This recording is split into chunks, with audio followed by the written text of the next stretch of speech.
Case 16, the last case of this first liver pathology slide seminar. It was a liver nodule, a small one, it measured only 16 millimeter, that was developed in a young patient, a 25-year-old, and this patient had an history of portacaval anastomosis that was performed for portal cavernoma when he was very young, when he was a child. Here is the slide of this surgical resection. You can see here the non-tumor liver, here also probably, and you have here this nodule. First, let's take a look at the non-tumor liver. You have subnormal liver, maybe some minor vascular changes that are consistent with the clinical history of the patient. We will now go to the lesion. You can see that the architecture is particular because at the center you have some fibrosis, fibrotic areas, and also some fibrous septa. And when you go deeper, you can see some arteries, for example, and you can see some ballooning, some clarification, Mallory-Denk bodies, and they are always next to the fibrous septa. It's an intriguing feature with, I must admit, no explanation so far.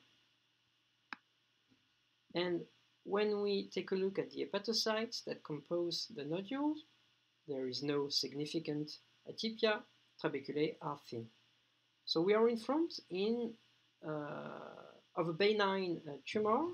The benign tumor, they mainly include hepatocellular adenoma and focal nodular hyperplasia. So why not an adenoma? Inflammatory subtype, but the CRP was negative. HNF1A, LFA-BP was expressed, and it doesn't look like an HNF1A inactivated adenoma with no steatosis. There was no beta-catenin nuclear accumulation and no diffuse expression of glutamine synthetase. For the focal nodular hyperplasia, why not? But there is no really nodular architecture.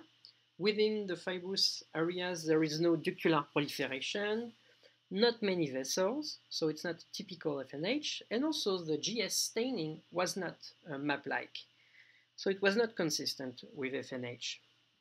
And this nodule is a particular entity, which are called FNH-like nodule because of their resemblance with FNH, and they occur in patients with vascular disease.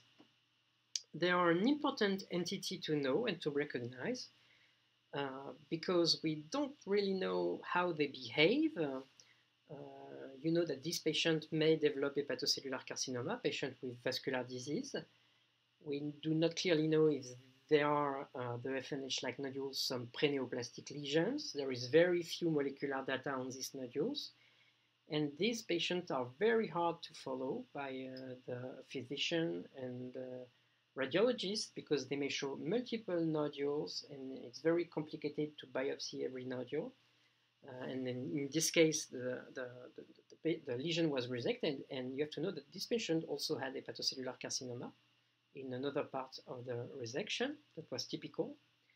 And it will be really interesting to perform a molecular analysis of these nodules to know if they are clonal or not, do they have mutations, and to determine if they are preneoplastic lesions. So this was the last case, FNH-like nodule, a really nice case, a rare entity, but an entity to remember because it can cause really problems of diagnosis, of differential diagnosis with adenoma and typical FNH.